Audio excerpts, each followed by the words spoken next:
Hello students, welcome to the study point class 9th. Subscribe to our channel for more videos. So in this video we are going to discuss class 11th is your snapshots book chapter number 8 which is the tale of the melon city. तो सबसे पहले तो आप यही सोच रहे होंगे कि YouTube पे कोई बता रहा है कि ये पोएम है और मैं बोल रहा हूँ कि ये चैप्टर है। तो जी हाँ, ये चैप्टर तो नहीं है बट आपकी बुक में इसको एज अ चैप्टर बताया गया है। तो ये पोएम है। जब आप इसको पढ़ोगे तो देखोगे कि जो इसकी लाइनें हैं वो किस फॉर्म में लिखी गई है, पोएम की फॉर्म में लिखी गई है।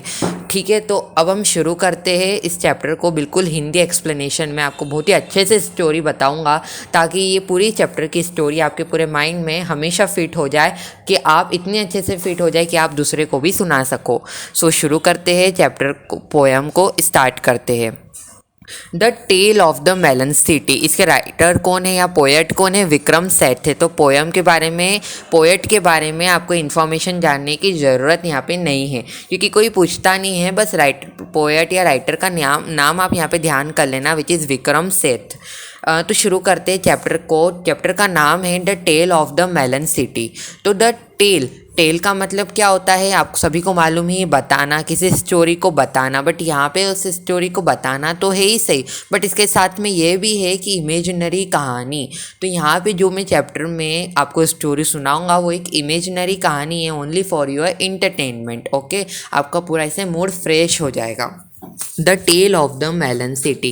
तो इस चैप्टर के नाम से हमें ये पता चल रहा है कि कहानी किसकी? मेलन सिटी की कहानी। अब यहाँ पे सिटी का नाम आप समझ रहे हो मेलन है, बट सिटी का नाम मेलन नहीं है। जब आप पढ़ोगे पूरी स्टोरी तो लास्ट में आपको मालूम पड़ेगा कि सिटी का राजा लास्ट में मेलन बनता है। मेलन मतलब मालूम है, जैसा कि आप इमेज में देख सकते हो, खरबूजा, जिसको अपन हिंदी में खरबूजा बोलते हैं। ठीक है, तो आइए शुरू करते हैं। हम हमारी पोएम को शुरू करते हैं। स्टोरी को ध्यान से सुनना। तो एक सिटी रहती है, पुराने ज़माने की कहानी। एक सिटी रहती है जिसका जो राजा होता है, वो पहले तो राजा ही होते थे, तो जिस उस सिटी का राजा होता है वो क्या होता है? जस्ट एंड प्लेसिड होता है। जस्ट एंड प्लेसिड मतलब बहुत ही दयालु होता है, काइंड पर्सन होता है, एंड जस्टिस पे बिलीव करता है। मतलब हर किसी को न्याय देना चाहता है और उसको खुद को ऐसे बताता है कि मैं सबको न्याय देता हूँ, और जस्ट और प्लेसिड किंग है। ठीक है, इतना समझ में आ गया। अब आगे बढ़ते हैं अपन। अब वो एक बार क्या करता है, चीफ ऑफ बिल्डर्स को ऑर्डर देता है कि उसकी जो सिटी है वहाँ पे क्या बिल्ड होगा, क्या बनाया जाएगा? आर्च बनाया जाएगा। आर्च मतलब जैसा कि आप इमेज में देख सकते हैं, एक दरवाज़ा बड़ा सा, जैसा इंडिया गेट है ऐसा ही बड़ा सा दरवाज़ा बनाया जाएगा। कहाँ पे बनाया जाएगा? जहाँ पे उसकी सिटी स्टार्ट हो रही है वहाँ पे, जहाँ पे उसकी सिटी ख़त्म हो रही है वहाँ पे, दो जगह दरवाज़ा बनाया जाएगा। तो फिर बनाया जाता है। चीफ ऑफ बिल्डर्स अच्छे से बना बुनू के कंप्लीट कर देते हैं। एंड बस गलती ये रह जाती है कि जो चीफ ऑफ बिल्डर्स रहते हैं, ये थोड़ा जो गेट होता है वो थोड़ा छोटा बना देते हैं। ठीक है, गेट थोड़ा छोटा बना देते हैं। अब सबसे पहले तो आपके मन में ये सवाल आया होगा कि राजा ने ऐसा आर्च बनाना, मतलब ऐसा गेट बड़ा सा बनाने का ऑर्डर क्यों दिया? तो ऐसा इसके लिए दिया क्योंकि आपको मालूम ही है कि ताजमहल किसने बिल्ड करा था? शाहजहाँ ने। मतलब आपके माइंड में एक शाहजहाँ की, मतलब मालूम है कि शाहजहाँ हाँ था जिसने ताजमहल बिल्ड करा था, बहुत सारे बच्चों को मालूम है। तो ऐसे ही ये किंग भी चाहता था कि जो उसकी फ्यूचर जनरेशन होगी वो उसको याद रखे कि उसने एक गेट बनवाया था। इसी के लिए वो अपनी सिटी में एक आर्च बनवाना चाहता था, जिससे जो फ्यूचर जनरेशन है वो उसको याद रखे।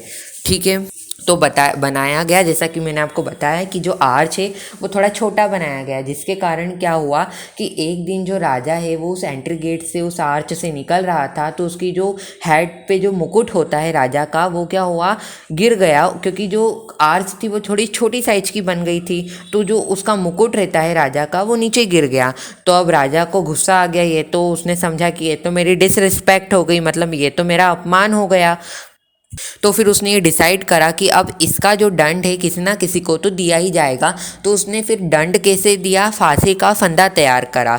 किसी को फांसी का फंदा तैयार करा कि भैया जिसके कारण भी मेरा मुकुट, मेरा अपमान हुआ है, उसको नोज पे चढ़ाया जाएगा। नोज मतलब होता है फांसी का फंदा तैयार करा गया। सिंपल लैंग्वेज में आप ये समझ सकते हो। ठीक है। तो अब पूरी सभा लगी, अब राजा बैठे हुए, आप सीन पिक्चर में भी देख सकते हो, और आसपास उसके मिनिस्टर्स बैठे हुए हैं। अब उनको बुलाया जा रहा है जिन्होंने गेट बनवाया था। तो सबसे पहले तो बुलाया गया चीफ बिल्डर्स को। चीफ बिल्डर्स मीन्स वर्कर होते, जो काम करते, जो मजदूर होते, उनको बुलवाया गया। और फिर राजा ने बोला कि तुमको सज़ा मिली जाएगी, तुमको हैंग किया जाएगा, तुमको फांसी पे लटकाया जाएगा, क्योंकि तुम्हारे कारण मेरा अपमान हुआ है, मेरी जो मुकुट है वो नीचे गिर गया, तुम्हारे कारण जो आर्च की साइज है वो गलत बनी। तो वर्कर्स, अब यहाँ से पूरी ब्लेम स्टोरी चालू हो गई। ब्लेम करेंगे सब, एक लोगों दूसरे लोगों को ब्लेम करते जाएगा। ठीक है, सुनिए।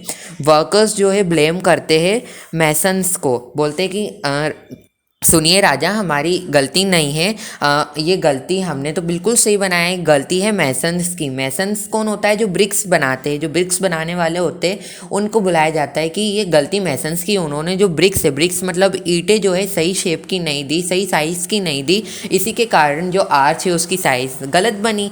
तो अब राजा बोलता है हाँ ये भी सही है। अब क्योंकि राजा जस्ट एंड प्लेसिड है, दयालु है, तो फिर मैसन्स को बुलाया जाता है। अब मैसन्स आते हैं, फिर मैसन्स आते हैं, मतलब जो ब्रिक्स बनाई थी वो आते हैं, फिर वो आते हैं, तो फिर वो किसको ब्लेम करते हैं? वो ब्लेम करते हैं आर्किटेक्टर को। आर्किटेक्ट मतलब होता है, जैसे कि आपका कोई सा भी घर बनाया जाता है तो उसके पहले नक्शा तैयार करा जाता है, एज आप बोल सकते हो बिल्डर। ठीक है, तो वो ही जो पूरी मैप वेब बताते हैं कि हमारा जो घर बन रहा है वो ऐसा बनेगा, मतलब उसका घर इतना, इसमें 2 गेट होंगे, इसमें इतना लिविंग रूम होगा। ऐसे ही जब आर्च बना था, वो गेट बना था, तो उसके लिए भी एक पूरा मैप तैयार हुआ ही होगा। तो ऐसे ही आर्किटेक्ट बोलता है राजा को, क्योंकि आर्किटेक्ट पहले ही घबरा गया है कि भैया वर्कर्स ने मैसन्स के ऊपर करा, अब मैसन्स ने सारा ब्लेम मुझ पे कर दिया, मतलब मेरे को फांसी पे लटकना पड़ेगा। तो पहले ही वो बेचारा काँप काँप के आ रहा था, और फिर थोड़ा चतुर था, तो बोलते हैं राजा से, राजा सुनिए, आपको ये रियलाइज़ होना चाहिए, रियलाइज़ मतलब आपको ये पता होना चाहिए कि मैंने तो जो नक्शा है पूरा आर्च का वो तो सही दिया था, बट आपने ही उसमें कुछ चेंज कराए थे जब मैं आपके पास वो नक्शा लेके आया था। मतलब आर्किटेक्ट अब किस पे ब्लेम कर रहा है? राजा पे, किंग पे ही ब्लेम कर रहा है कि उसने तो नक्शा सही बनाया था, आर्च जैसा बनना था वैसे ही बना है, जितना मोटा होना था आर्च, जितना पतला होना था उतना ही बना है, ऐसा आर्किटेक्चर ने कहा। अब आपने उसमें कुछ चेंज कराया था, इसके कारण अब आर्च ऐसा गलत बना है। तो अब राजा हो गया गुस्सा कि भैया ये तो ब्लेम किसके ऊपर आ गया? मेरे ऊपर। अब मतलब मेरे को फांसी पे लटकना पड़ेगा। तो राजा ने यह बोला कि जाओ, ये हैंग कौन डिसाइड करेगा कि फांसी पे कौन लटकेगा? वो जो इस सिटी का सबसे समझदार व्यक्ति होगा वो इस फांसी के फंदे पर लटकेगा। तो सिटी का सबसे समझदार व्यक्तियों, मिनिस्टर्स बुलाने गए, राजा का ऑर्डर था तो मानना तो भैया पड़ेगा।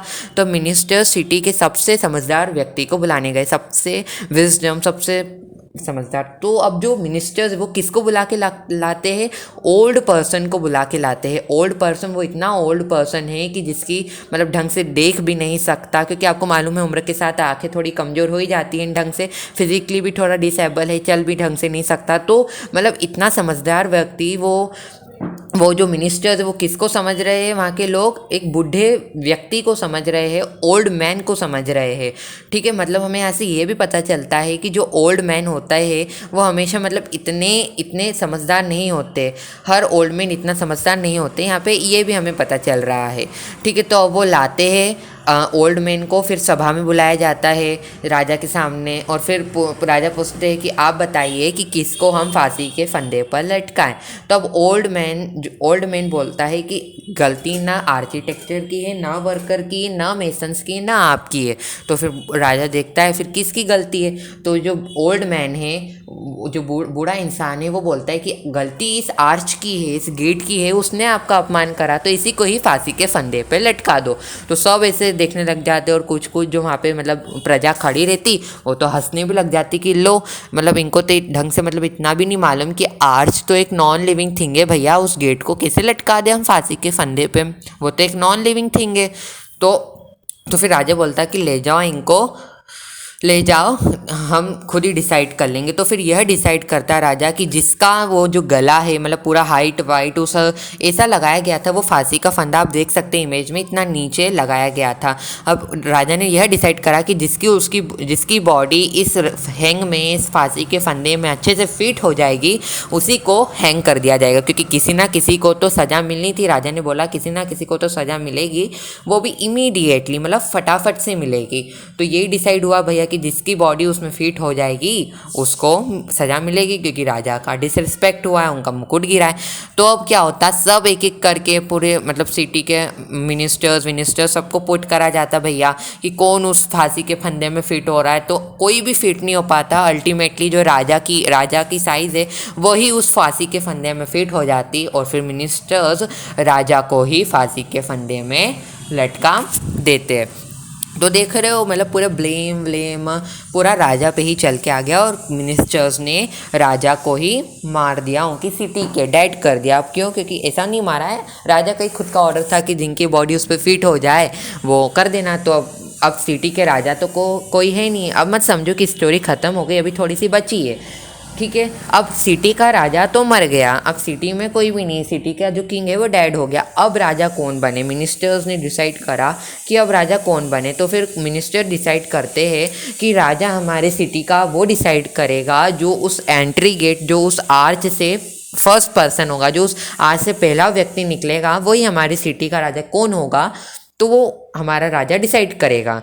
तो अब होता भी क्या है इत्तेफाक से, जो उस आर्च है, उस गेट से कौन निकलता है? एक मूर्ख व्यक्ति, एक स्टूपिड व्यक्ति निकलता है, जो हर चीज़ का जवाब क्या देता है? मेलन देता है, मतलब खरबूजा देता है। क्यों देता है? क्योंकि उसको खरबूजा बहुत पसंद है, क्योंकि थोड़ा स्टूपिड मैन है वो, ठीक है। तो अब निकलता है, फिर मिनिस्टर जो सोल्जर रहते गेट के, आपको मालूम ही राजा के समय तो पहले सोल्जर रहते ही थे गेटों पे, तो वो बोलते हैं कि चलो तुमको अब सभा में लेके जाएगा, क्योंकि तुम डिसाइड करोगे कि हमारी सिटी का राजा कौन होगा। तो फिर जो मिनिस्टर्स होते वो पूछते कि बताओ हमारी सिटी का राजा कौन होगा, तो वो बोलता है मेलन। अब मेलन को पूरी प्रथा व्रथा से पूरे उसको मुकुट पहना के एक राजा घोषित कर दिया जाता है, उस सिटी का राजा बना दिया जाता है। देख लो कि जो नॉन लिविंग थिंग है, वो जो वहाँ के मिनिस्टर ऐसे है, इतने पागल है कि उन्होंने एजर मेलन को ही अपना किंग बना दिया है पूरी प्रथा से। अब वहाँ के लोगों भी सेटिस्फाई, क्योंकि अब उनको क्या मतलब, अब उनकी अब हम अच्छे से जिएंगे, ना उनकी लाइफ में किंग इंटरफेयर करेगा और ना हम उनकी लाइफ में इंटरफेयर करेंगे। तो ऐसे ही हमारी जो पोयम है, जो स्टोरी यहाँ पे ख़त्म हो जाती है। तो आई होप कि तुमको पूरी अच्छे से दिमाग में बैठ गई है। अगर तुम चाहते हो कि मैं इसकी इंपॉर्टेंट क्वेश्चन आंसर की वीडियो बनाऊँ तो I will upload. Thank you for watching and don't forget to subscribe our channel.